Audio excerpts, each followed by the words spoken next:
Hey guys, it's me, the queen of fun and fast cooking, and I'm back again with another delicious recipe.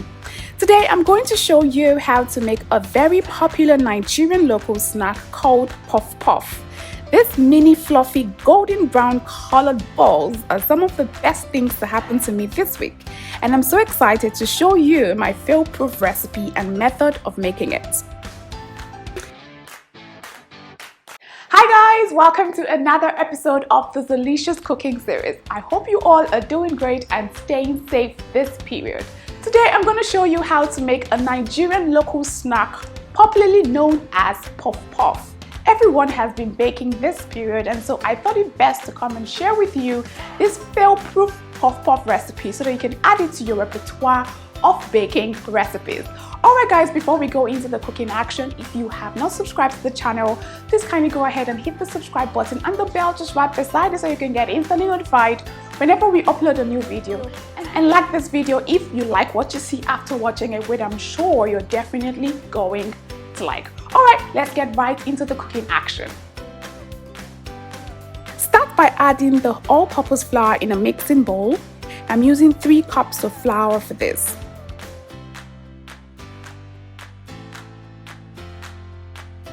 Next, add the instant yeast.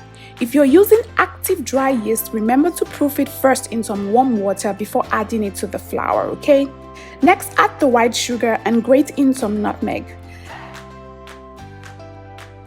Then grab a spatula and give this a good stir to combine thoroughly.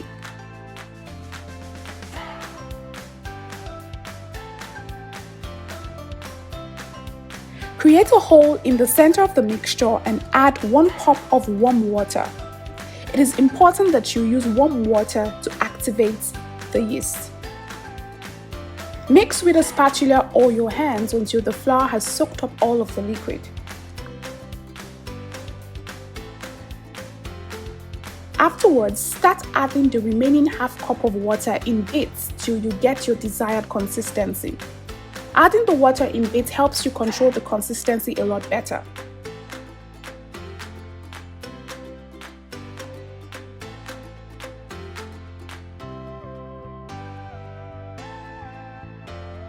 Now continue to add the water and mix until the dough becomes something like this.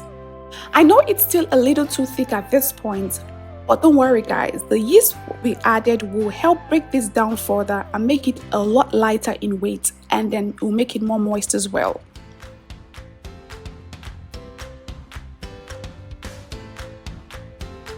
Cover the dough with a kitchen towel, transfer to a warm place and allow to proof for 45 minutes to an hour. While it is proofing, the yeast will create something called carbon dioxide and ethyl alcohol, and that's what creates air pockets and causes the dough to rise. Now, the longer the dough sits in a warm place, the bigger it rises in size. Aside from making the dough rise, the yeast also lends its distinct and rich flavor and aroma, as well as provides some nutritional benefits. You can see that after proofing, the dough is a lot more lighter and stickier without the addition of any more liquid. But if you like your puff puff extremely soft and more moist than this, you can add another 1/8 cup of warm water before allowing the dough to proof, okay?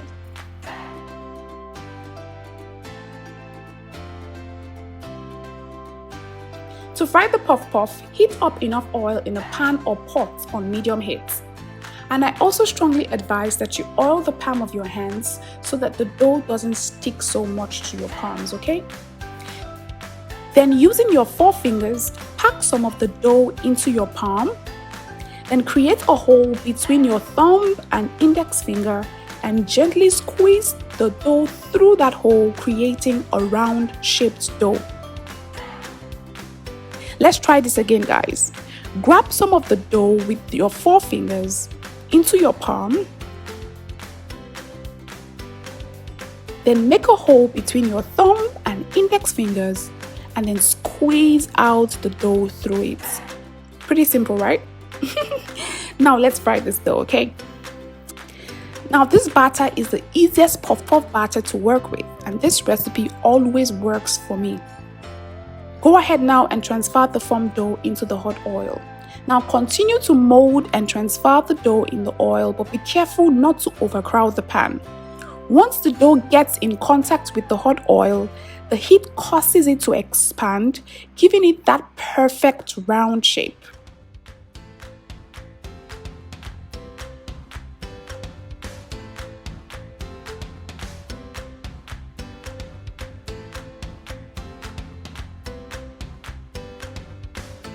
Frying takes anywhere between 6 to 10 minutes per batch on medium heat, but ensure that you move the dough around constantly in the pan to allow for even browning, okay?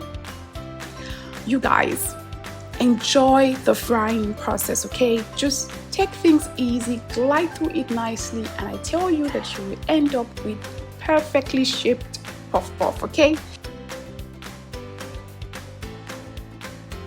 Now the puff puff is very ready when it is golden brown in color. Take it out of the pan and transfer to a colander lined with paper towel and continue frying the other batches. In all, I got about 25 puff puff balls with the quantity of ingredients I used.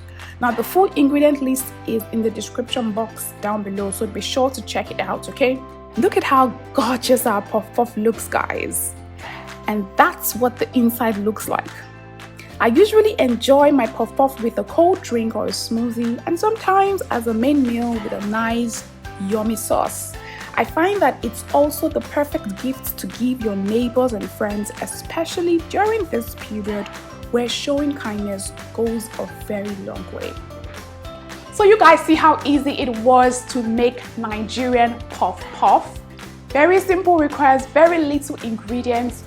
My advice to you when you're making this is just take things easy. A lot of people usually have issues when it comes to molding the puff puff and putting it into the hot oil. That's where I had some challenges before I mastered the art.